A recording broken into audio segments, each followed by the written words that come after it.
été sifflé.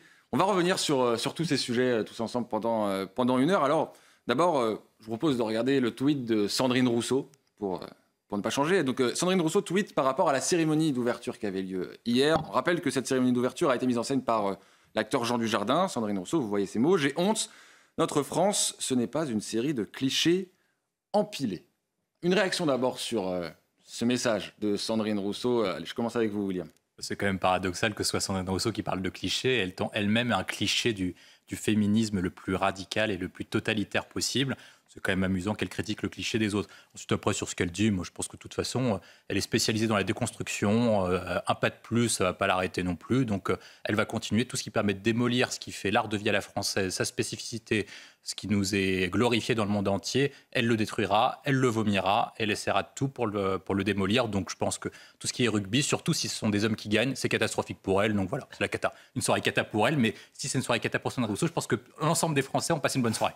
Il y a un qui va, elle dit le rugby est un sport viriliste. Or, le but du rugby, c'est quand même un sport de contact. Dans tous les sports de contact, de combat, je ne connais pas de sport de contact et de combat c'est pas viriliste. Donc, elle va faire quoi? Elle va essayer de déconstruire le rugby pour le transformer. C'est-à-dire qu'on n'a plus le droit de plaquer, il faudra se toucher. Pourquoi le rugby féminin, c'est beaucoup plus doux? Non, mais c'est même pas doux. Non, mais elle va essayer de changer les règles en disant que le rugby est inspiré de sport masculin. Donc, il faudra déconstruire le rugby en plus des autres choses. Il faudra déconstruire. Ensuite, après, il y a plein de choses qui ne vont pas. Parce que, comme l'a rappelé Eric, le haka, dans les paroles du haka, ça glorifie les femmes. Donc, évidemment, elle n'est pas pour les femmes. Enfin, elle n'est pas pour toutes les femmes. Sans doute pas vu les paroles. En tout cas, non, mais je pense surtout qu'en fait, elle veut un certain type de femme, mais qu'il ne faut pas qu'elle soit virile. En tout cas, il ne faut pas qu'elle emprunte des codes dits masculins, entre guillemets. Et la pire chose que moi je vois dans sa chose, c'est qu'en fait, elle dénonce les codes virilistes. Mais Sandrine Rousseau dit aussi qu'elle est pour l'immigration. Or, moi, je ne connais pas de peuple immigré qui ne soit pas viriliste, emprunt sur les sentiments de puissance et emprunt sur ce qu'on appelle les valeurs masculines. Qu'elle aille un peu en Afrique subsaharienne, je ne suis pas sûr qu'il n'y ait pas de code viriliste. Je ne suis pas sûr que dans les pays d'origine musulmane ou d'emprunt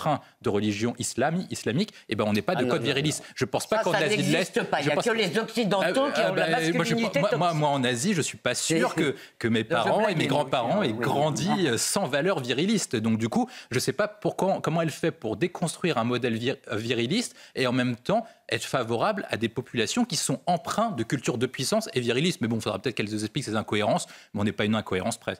Et la France, c'est ce qu'on a entendu un peu dans les réactions depuis ce matin?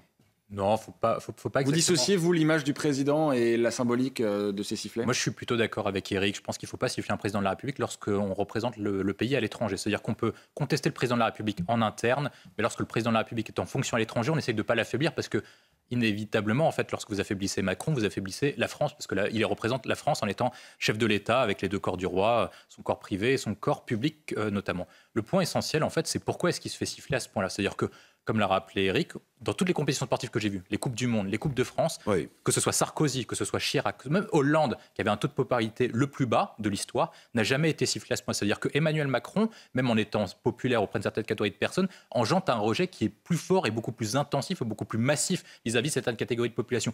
Or, lorsque vous regardez le public du Stade de France, lorsque vous regardez le public qui est fan de rugby, normalement, c'est un public qui est plutôt favorable, qui doit être plutôt favorable aux actions d'Emmanuel Macron. Donc là, on a un véritable problème qui va au-delà de la question du sport et qui va au-delà de la question à terme de son quinquennat. C'est-à-dire qu'on est à peine un an après sa réélection et on voit bien qu'on a un quinquennat à bout de souffle. C'est-à-dire qu'Emmanuel Macron a du mal à mener une action internationale. Emmanuel Macron a du mal à se faire respecter dans son propre territoire et on peut se demander qu'est-ce qu'il va bien pouvoir faire encore pendant 4 ans.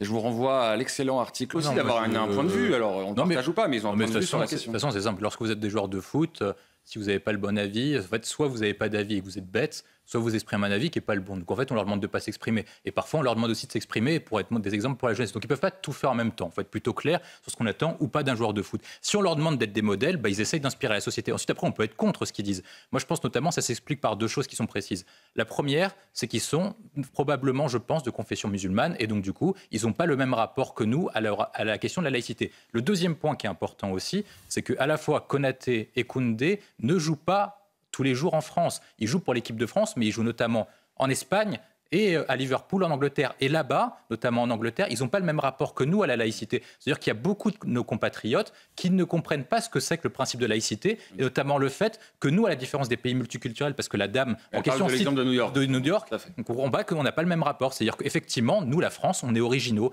on a grandi sous le principe des Lumières, on a grandi avec le principe de laïcité. Or, nos principes sont uniques dans le monde, et par conséquent, on a le droit de dire, comme communauté comme communauté nationale, ce qu'on a le droit de vouloir et ce qu'on n'a pas le droit de vouloir. Et si par cas des personnes ne sont pas contentes de notre modèle de fonctionner, ils n'avaient pas le choix. Ils avaient le droit d'aller dans d'autres pays et de pratiquer leur religion différemment. En France, il y a certaines règles qui sont appliquées, notamment depuis 100 ans, c'est ce qu'on appelle les principes et les valeurs fondamentales de la République française. Et dans les principes fondamentaux, on ne porte pas de tenue religieuse à l'école parce que le principe de laïcité est contraire à une expression extensive et publique de la religion et on doit retirer la religion de l'espace public. Nathan Devers, c'est toujours un peu problématique, en tout cas risqué. C'est qu'en 89, lui, il s'est trompé sur la question du voile. Au départ, vous laissez un petit peu, c'est ce qu'on appelle l'accommodement raisonnable, et petit à petit, ils vont beaucoup plus loin. C'est qu'à chaque fois, c'est la même tactique qui est employée. Ils font de l'entrisme, ils testent la résistance des civilisations occidentales. Lorsqu'ils voient que les civilisations occidentales font ce qu'on appelle un accommodement raisonnable, ils vont encore plus loin. Et au départ, ce sera un voile, au départ, ce sera un abaya. Et puis ensuite, après, ils remettront en cause vos enseignements les plus fondamentaux. Ils remettront en cause votre histoire, ils remettront en cause l'autorité des enseignants, l'autorité des chefs d'établissement, etc. Et à la fin, il vous reste quasiment plus rien. Mon propre camp, en mettant un tweet en anglais.